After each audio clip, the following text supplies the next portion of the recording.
necesitamos ir a nuestras convicciones, ir a las profundidades de nuestra alma y poder declarar de que Dios es quien determina mi vida. Dios es quien dirige mis pasos. Él es. Así ha sido y así tiene que ser siempre, porque solamente así es que vamos a lograr sobrellevar y superar no solamente la situación difícil que estamos viviendo como país y como planeta, en el planeta, sino también toda circunstancia y adversidad que podamos enfrentar en un futuro. Ir a lo profundo de nuestro alma y declarar que Dios determina nuestra vida. Y ese es el tema, como les decía, que hoy quiero compartirles, que es Dios quien determina nuestra vida. ¿Sabe? La vida es difícil, es dura, es complicada. Hay situaciones que vienen a uno de manera inesperada, cosas que uno quizás no planeó, jamás pensó que iba a pasar, que iba a enfrentar, pero ahí están. Me acuerdo para diciembre del 2019, yo hice mis metas, yo hice mis planes, igual usted quizás lo hizo, y jamás, si somos honestos, pusimos enfrentar una pandemia. Estoy seguro que no, pero ahora estamos enfrentando esta situación y muchas otras que ha traído esta misma situación de la pandemia mundial. Entonces, esto es algo, mis hermanos, que usted y yo tenemos que tener muy presente, de que no son las circunstancias quienes determinan nuestra vida, sino Dios. Él es el que determina nuestra vida, no las circunstancias. Es fácil muchas veces estar alegre, estar feliz, estar lleno de gozo, de paz, si las circunstancias están bien. Pero hoy las circunstancias no están nada bien. Pero eso no significa que nuestra paz, nuestro gozo, nuestro bienestar, nuestras convicciones van a menguar. No, todo lo contrario. Hoy tenemos que ir a la Biblia, hoy tenemos que ir a Dios y decirle a Él: Señor, tú determinas mi vida, no las circunstancias. Y precisamente, ¿por qué digo yo que es el Señor? Porque Jesús hace más de 2000 años hizo una obra redentora a través de su muerte. Él en la cruz del Calvario compró salvación, vida eterna. Él se presentó en una ocasión y Él dijo: el ladrón vino a robar, matar y destruir, pero yo he venido para darles vida y vida en abundancia. Esa promesa sigue vigente al día de hoy. Por eso es que le digo en esta noche que es Dios quien determina y quien debe determinar su vida. Quizás usted se ha dejado llevar por las circunstancias, se ha dejado llevar por los recursos que quizás le faltan, se ha dejado llevar por las noticias que escucha, que lee, se ha dejado llevar tal vez por las conversaciones que ha tenido con algunas personas que dicen: conocí, me di cuenta, me informaron, alguien que maneja información confidencial. O sea, una cantidad de cosas que pueden estar a nuestro alrededor, y muchas veces esas cosas pueden ocupar un lugar que no amerita, que no debe tener, porque es Dios, mis amados hermanos, quien determina nuestra vida. Y por eso es que tenemos que ir a la Biblia y aprender algunas cosas. Y esto que le digo no es simplemente por decirlo, son cosas que yo he vivido. Tengo ya, por las muchas misericordias de Dios, más de la mitad de mi vida caminando en el Señor. Han sido días muy buenos, días muy soleados, he vivido días muy soleados y muy alegres, pero también he vivido días tristes y complicados, con incertidumbre, con situaciones donde no sé qué hacer, qué va a pasar, pero en medio de todo lo que he hecho es perseverar y esperar y confiar que que Dios está por encima de cualquier circunstancia. Y no solamente mi vida, vamos a la Biblia y nosotros podemos leer en el libro de los Hechos. Ahí hay una lista de personas que experimentaron circunstancias difíciles, pero no permitieron que esas circunstancias determinaran su vida. Por ejemplo, la Biblia habla en Hebreos, capítulo 11, verso 7, que por la fe Noé recibió una advertencia de Dios sobre algo que aún no se podía comprobar. Dice: respetó la advertencia de Dios y construyó un barco muy grande para salvar a su familia. Imagínense Noé recibiendo esta advertencia. No era una buena noticia, era destrucción, era juicio. Pero vino Noé, respetó la advertencia de Dios y construyó un barco. Circunstancias difíciles, porque en ese tiempo había una sequía y Imagínense ustedes construir un barco en una sequía. La cantidad de gente que no creía en Dios, que se burlaba de Dios, su vida, un desorden, un libertinaje, una inmoralidad. Imagínense usted la cantidad de burlas y la cantidad de cosas que este hombre tuvo que pasar, pero no permitió que esas circunstancias lo detuvieran de su plan, bueno, del plan de Dios para su vida y su familia. Al final lo cumplió. También siempre en el libro de Hebreos, en el versículo 8, siempre Hebreos 11, dice que por la fe Abraham obedeció la orden de Dios de ir a una tierra que iba a recibir como herencia y salió sin saber ni siquiera a dónde quedaba ese lugar. Una vez más, Abraham obedeció la orden de Dios de ir a un lugar que ni siquiera sabía dónde quedaba ese lugar. Circunstancias difíciles, una incertidumbre, pero igual, una vez más, Abraham siguió adelante. También, siempre Hebreo 11, el verso 23, perdón, dice que por la fe los padres de Moisés lo escondieron 3 meses después de que nació. Vieron que era un bebé hermoso y tuvieron miedo de obedecer no tuvieron miedo, perdón, de obedecer las órdenes del rey. ¡Wow! En esos tiempos el rey había determinado, había emitido una ley que decía que todo niño debía de morir. Todo niño debía de morir. Pero los padres de Moisés, cuando vieron que era un bello niño, ellos decidieron esconderlo y no tuvieron miedo de desobedecer esta ley. A los 3 meses ya no lograron más controlarlo. Un niño de 3 meses ya llora más, es difícil controlar.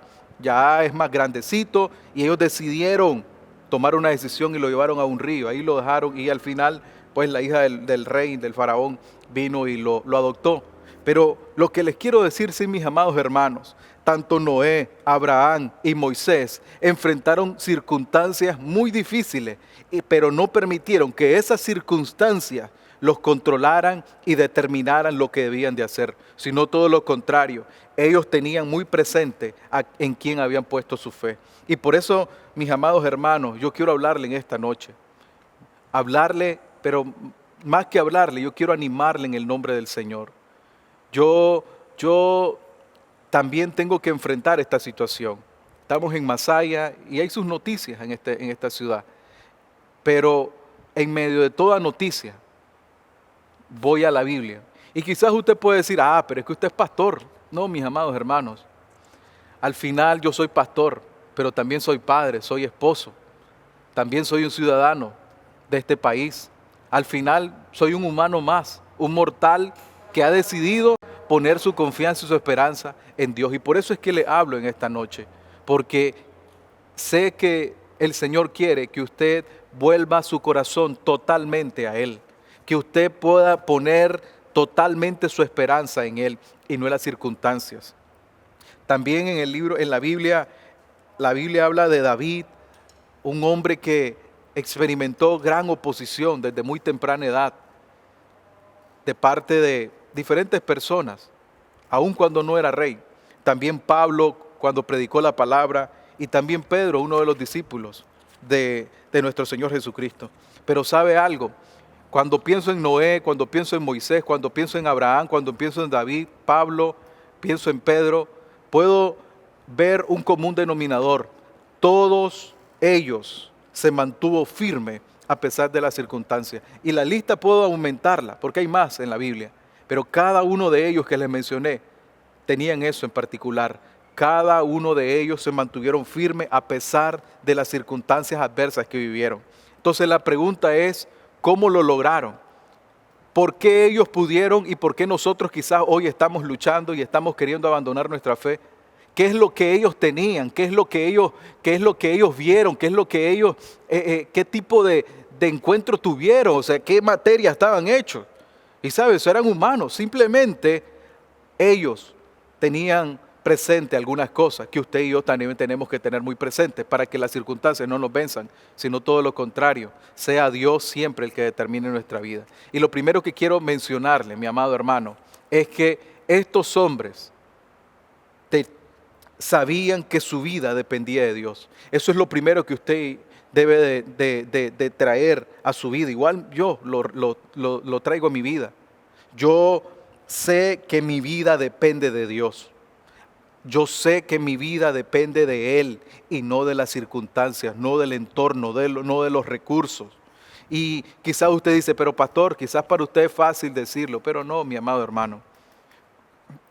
Cuando uno mira, trata de ver hacia adelante, es difícil encontrar ánimo y fuerza para decir de que dependo de Dios. Pero cuando uno vuelve a ver atrás y hace memoria de sus días pasados, si uno es honesto, uno se encontrará y traerá memoria situaciones donde uno decía, de esta no salgo, de esta no salgo, de esta no salgo. ¿Cómo voy a hacer ante esta enfermedad, ante esta crisis matrimonial, ante esta crisis económica, esta crisis de salud con mis hijos? Y una cantidad laborales, o sea, que una cantidad de cosas. Si usted es honesto y hace memoria, se va a encontrar que Dios fue fiel cuando se quedó sin empleo. Dios fue fiel cuando usted quería tener un hijo y no podía. Dios fue fiel cuando usted se enfermó, cuando su familiar se enfermó. Dios fue fiel cuando usted estuvo sin trabajo. Dios fue fiel en muchas otras circunstancias personales, internas, de temprana edad, hasta el día de hoy, si usted es un adulto, un joven, un adolescente. Pero sí le puedo asegurar de que uno tiene que decir, mi vida depende de Dios. Y eso era algo que estos hombres sabían y lo tenían bien claro. Mi vida dependía de Dios. El salmista, por ejemplo, en el Salmo 23:4, él dice esto: aunque ande en valle de sombra de muerte, no temeré mal alguno, porque tú estarás conmigo, tu vara y tu cayado me infundirán aliento. Esto es lo que decía el rey David en uno de los salmos más famosos de la Biblia. Aunque ande en valle de sombra de muerte. Imagínese usted, valles de sombra y de muerte. Y usted puede decir, es precisamente lo que estoy viviendo. Precisamente eso es lo que estoy pasando.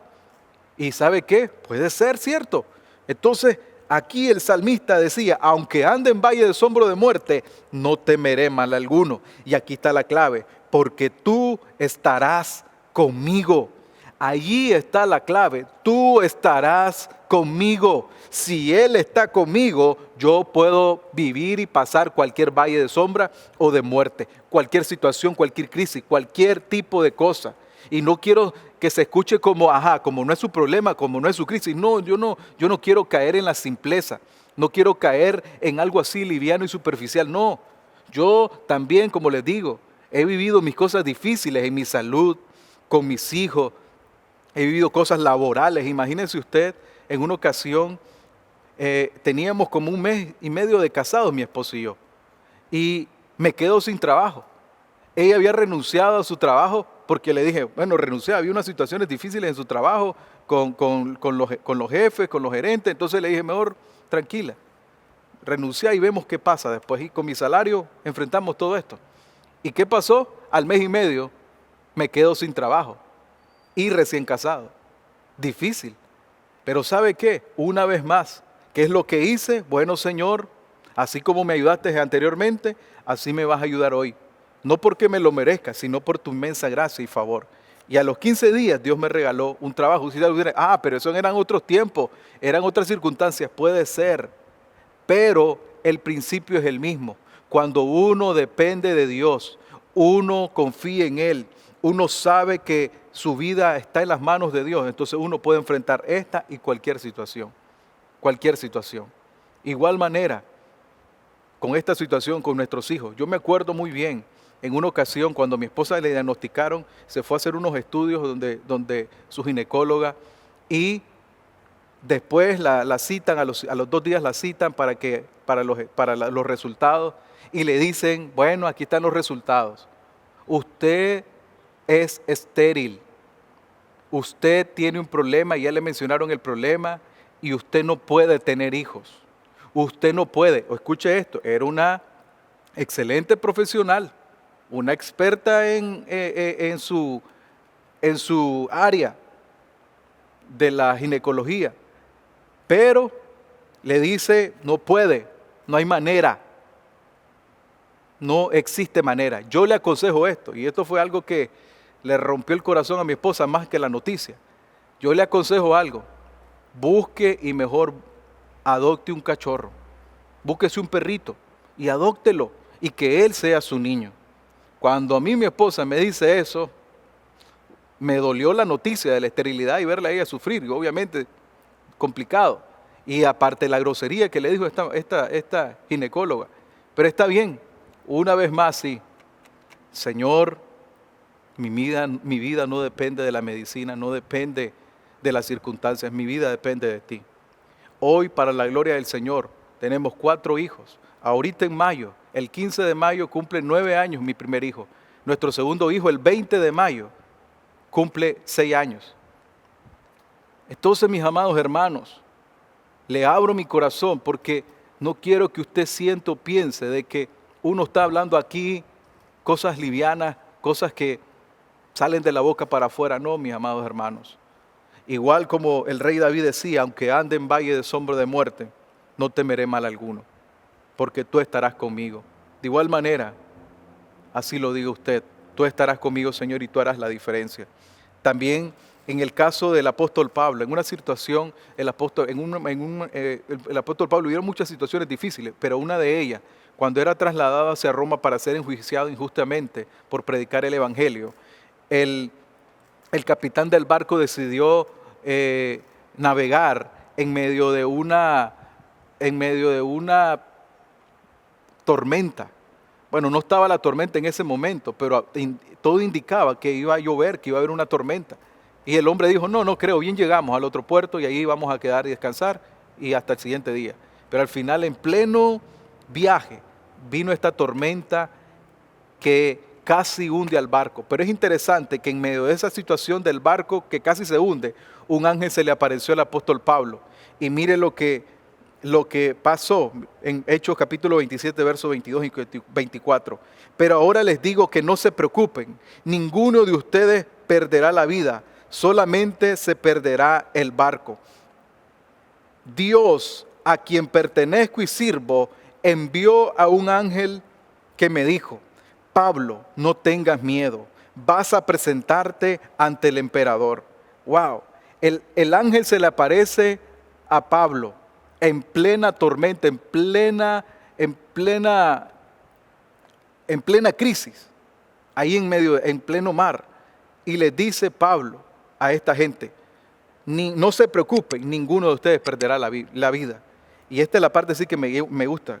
Dios, a quien pertenezco y sirvo. Una vez más, Pablo sabía a quién pertenecía y a quién servía. Y usted también tiene que venir y decir, yo sé a quién pertenezco, yo sé a quién sirvo, yo estoy seguro, porque una vez dice, yo sirvo a Dios, muchas veces uno puede decir, yo pertenezco a Dios, pero eso uno lo puede decir, pero de verdad es en estos momentos donde uno se da cuenta si eso que dije es cierto, si eso que dije es verdad en mi vida. Por eso es que estos hombres prevalecieron porque sabían que su vida dependía de Dios. También por eso Romanos 8:28 dice esto, sabemos que Dios obra en toda situación para el bien de los que lo aman, los que han sido llamados por Dios de acuerdo a su propósito. Todo obra a bien, toda situación obra a bien. Cuando una persona depende de Dios, sabe que todo obra para bien. Esta situación de la pandemia, del coronavirus, va a obrar para bien. Y usted puede decir, ¿pero en qué? Si solo cosas terribles me están pasando y estoy en incertidumbre, estoy en angustia. Bueno, la palabra lo dice, lo enseña. Toda situación obra bien. Lo que pasa es que cuando uno lo mira de manera separada, uno no logra entender las cosas. Pero cuando ya la une, uno dice, Señor. Y eso es lo que queremos ver después que pase toda esta situación. ¿Por qué esto va a pasar? Porque lo único que no pasa es la palabra del Señor. Esto va a pasar. ¿Cuándo? No sé, no hay datos, pero esto va a pasar en el nombre del Señor. Este no es el fin de nosotros. Este es un principio de dolores, pero no es el fin. No es el fin. Por eso es que necesitamos ir a la Biblia y entender de que todo obra para bien, toda situación obra para bien. Cuando se une, ahí es donde uno entiende. Por ejemplo, a mí me encanta el pastel. Me encanta el pastel, el queque, como le decimos acá en Nicaragua. Me encanta ver esa torta con el baño y le ponen todas aquellas figuritas y de diferentes sabores, sabroso, riquísimo cuando uno se lo come, más con un cafecito. Pero cuando uno va y mira los ingredientes que contiene ese pastel y uno no se los va a comer de manera separada. Un pastel lleva huevo, lleva harina, lleva azúcar, lleva sal, lleva colorante. Cada una de estas cosas separadas son horribles, son terribles. Pero cuando uno une todo esto y lo mete al fuego, es otro asunto, queda algo sabroso. Entonces eso es lo que va a pasar con esta situación. Cuando se una todo, ahí uno va a decir, ay Señor, gracias. Ay Señor, gracias. Pareciera locura hoy, pero esperemos que pase el tiempo y esperemos que las cosas se unan. Hay un hombre llamado Steve Jobs, que es muy conocido, ya falleció. Este hombre fue el que fundó Apple, una de las empresas más rentables de este planeta. Este hombre contó en su biografía de que cuando era niño, sus padres no lo querían. Sus padres no lo querían y lo iban a dar en adopción. Entonces ellos encontraron una pareja, esa pareja quería adoptar un bebé. Entonces, cuando iban a hacer todo el trámite, cuando nace Steve Jobs, la mamá de Steve Jobs le informa a esta pareja de que era un niño. Y la pareja le dice, ¿sabe qué? Nosotros queríamos una niña, no un niño. Así que no vamos a poder hacer el trámite de adopción. ¿Pero por qué? Porque nosotros queremos una niña. Pero mire el niño, no. Al final la mamá lo tuvo, ahí lo tuvo en la casa y de repente encontró otra pareja que quería adoptar al niño, a Steve. Pero ¿qué pasó? Esta pareja era una pareja de escasos recursos. No era una pareja con grandes recursos económicos, era una pareja de escasos recursos. Entonces la mamá de Steve, cuando se da cuenta de eso, le dice, no, yo no se los voy a dar a ustedes, porque ustedes no tienen muchos recursos. Y una de las cosas que yo quiero para mi hijo es que vaya a la universidad. Y ustedes no van a darle esa oportunidad a mi hijo, entonces no se los puedo dar.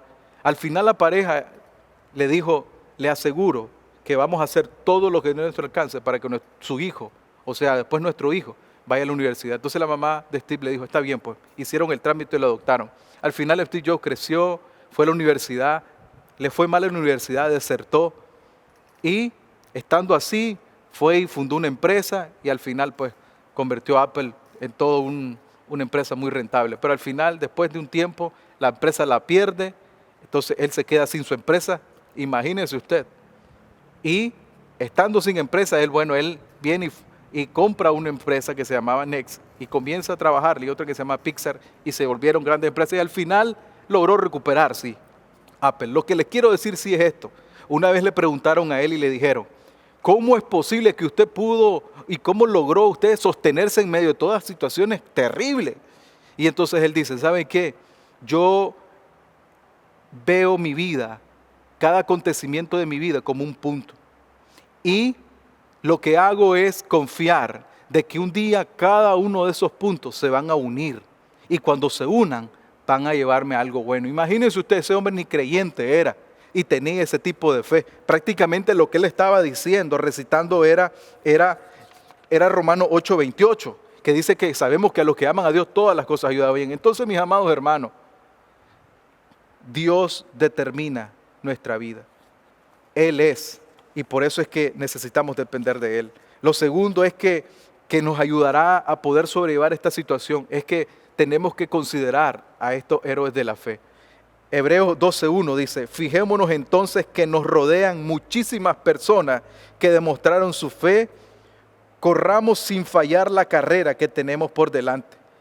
Imagínense, dice, fijémonos entonces que nos rodean muchísimas personas que demostraron su fe. Entonces, ¿qué nos va a ayudar? A tener memoria de todas esas personas que estuvieron antes que nosotros, que tuvieron que enfrentar diferentes circunstancias, pero prevalecieron. Cuando uno dice, bueno, el mismo Dios de Moisés, el mismo Dios de José, el mismo Dios de Abraham, el mismo Dios de Noé, de Enoc, el mismo Dios de David, de Pablo, es mi Dios. Entonces uno logra seguir adelante. Lo tercero que nos va a ayudar es poner nuestra mirada en Jesús. Poner nuestra mirada en Jesús. Uno puede decir, si yo la tengo puesta en Él, puede ser, pero es bueno siempre evaluar cómo está y hacer los ajustes pertinentes hacer un inventario personal y decir, ¿realmente mi mirada está en Él? ¿Realmente mi vista está en Él? ¿Realmente está en Él?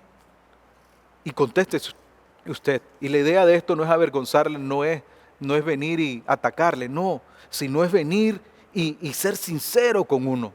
Porque mis amados hermanos, necesitamos hoy más que nunca reajustar, reafirmar nuestra confianza en Dios, porque es lo único que nos va a sostener en medio de esta situación. Lucas capítulo 5, versos 5 y 6, narra la historia de Pedro. Pedro era un pescador profesional. Pedro era un hombre que sabía pescar. Estoy seguro que generación tras generación Pedro aprendió la pesca. Pero le pasó algo en él. En una ocasión se fue a pescar y no pescó absolutamente nada, él y todos sus amigos. Entonces viene a la orilla, al amanecer, a lavar sus redes, viene a guardar sus redes, ir a descansar para salir otra vez en la noche y se aparece Jesús. Jesús aparece en escena y Jesús le habla a Pedro y le dice, Pedro, ve y una vez más, boga mar adentro. Una vez más, echa las redes, ve. Pedro lo queda viendo y le contesta esto en Lucas capítulo 5, versos 5 y 6. Simón le respondió, Maestro, estuvimos trabajando toda la noche y no pescamos nada. Pero si tú lo dices, lanzaré las redes. Así lo hicieron y atraparon tantos peces que las redes se rompían. La pregunta es, ¿qué hizo la diferencia? ¿Era el mismo mar? ¿Eran las mismas redes? ¿Eran los mismos pescadores? ¿Eran los mismos barcos? Ahora estaban de día no se pesca de noche, de madrugada. Pero ¿qué fue lo que hizo la diferencia? Bueno, lo que hizo la diferencia fue que ahora Pedro había obedecido lo que el maestro le dijo. Punto final.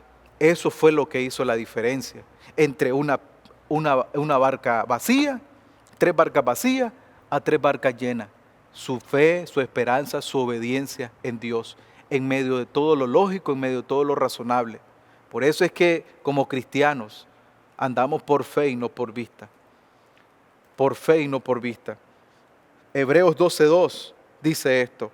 Fijemos nuestra mirada en Jesús, en quien la fe empieza y termina. En vez del gozo que podía haber tenido, sufrió la muerte en la cruz y aceptó la humillación como si no fuera nada. Después se sentó a la derecha del trono de Dios. Dice, fijémonos en Jesús, pongamos nuestra mirada en Jesús, donde empieza y termina la fe. Allí es donde tenemos que poner nuestra mirada, en Él, y decirle, Señor, mi vista está en ti, mi esperanza está en ti, mi confianza está en ti. Todo está en ti, mi Señor. No me dejes en vergüenza, no me desampares. Y usted va a ver la bendición de Dios en su vida por haber puesto su vista en Jesús. Si usted lo está actualmente y dice, mi vista está en Él, pastor, pues sígala teniendo ahí. No negocie eso, mi amado hermano. Siga y defienda su fe en Él siempre. Aun aunque las circunstancias digan todo lo contrario, usted manténgase firme para la gloria del Señor. Y lo cuarto y último, para concluir, usted y yo debemos entender esto, que Dios tiene la última palabra en nuestra vida. Y eso era algo que Abraham, Moisés, José, David, Pedro, Pablo, Noé y todos los héroes de la fe sabían que la última palabra la tiene el Señor. Y ya sabe, hoy tenemos que declarar eso y decir, Señor, la última palabra en mi vida, en mi familia, en mi matrimonio, en mi negocio, en mi finanza, en mi salud, la tienes tú. Respetamos los estudios, respetamos todo tipo de opiniones de los profesionales y de los expertos, claro que sí, pero al final la última palabra la tiene Dios, la última palabra la tiene Él, no el virus. Muchas personas están paranoicas que dicen, el virus me va a matar, el virus va a acabar con mi vida, el virus va a terminar con mi negocio, este virus me vino a acabar, este virus me va a llevar a la tumba. O sea, le están dando un poder, le están dando un nivel de autoridad al virus por encima de Dios. Y yo no estoy diciendo que no hay que temer y no hay que tomar las medidas de prevención y de precaución. No, yo no estoy diciendo eso. Pero es triste que muchas veces ponemos el virus aquí y a Dios debajo del virus. Qué terrible. Yo me acuerdo el pastor David Spencer, él siempre decía, yo no le digo a Dios qué grande es mi problema. Yo le digo a mi problema qué grande es mi Dios. Y eso es algo que tiene toda la razón. Dios está por encima de cualquier virus, cualquier circunstancia, cualquier situación. Él tiene la última palabra. Él tiene nuestra vida en sus manos. En Santiago capítulo 4, verso 13, le voy a comprobar lo que le estoy diciendo. Oigan ustedes los que dicen, hoy o mañana viajaremos a esta u otra ciudad y estaremos allí un año y haremos negocio y ganaremos mucho dinero. Por el contrario, siempre deberían decir, si el Señor quiere, viviremos y haremos esto o aquello. Esto sigue vigente. Si el Señor quiere, yo voy a pasar esto. Si el Señor quiere, yo voy a sobrevivir de esto. Si el Señor quiere, yo voy a terminar bien. Este virus no va a tocar mi hogar, mi familia, mis finanzas, no va a tocar mi salud. Porque si el Señor quiere, no va a hacer eso. Si el Señor, pues, es su voluntad y es su propósito, bueno, Él lo va a permitir. Pero al final, quien tiene la última palabra es Dios. Es Él. Mateo 10, verso 29 y 31, dice esto. El rey David diciendo esto. Tú viste cuando mi cuerpo fue cobrando forma en las profundidades de la tierra. Aún no había vivido un solo día, cuando tú ya habías decidido cuánto tiempo viviría. Lo habías anotado en tu libro. ¿Qué es lo que dice el salmista? Aún no había vivido un solo día, cuando tú ya habías decidido cuánto tiempo viviría. ¡Wow! Por eso es que le digo, Dios es el que tiene la última palabra. El Señor, su Dios, su Salvador, su Redentor, es el que tiene la última palabra, no es el virus. Dice el salmista, yo no había vivido un solo día, yo estaba en el vientre de mi madre, cuando estaba cobrando forma, y tú ya habías decidido cuánto tiempo viviría. Ahí está, Dios tiene la última palabra, mi amado hermano. Por esa razón, en esta noche, quiero animarle que usted diga conmigo, Dios es el que va a determinar mi vida y no la circunstancia. Mi fe la voy a poner en Él. Mi confianza va a estar en Él. Voy a recordar a los héroes de la fe. Voy también a saber que Él tiene la última palabra. Y también mi mirada siempre va a estar en Él. Mi vista va a estar en Él siempre. Para la gloria del Señor. Amén.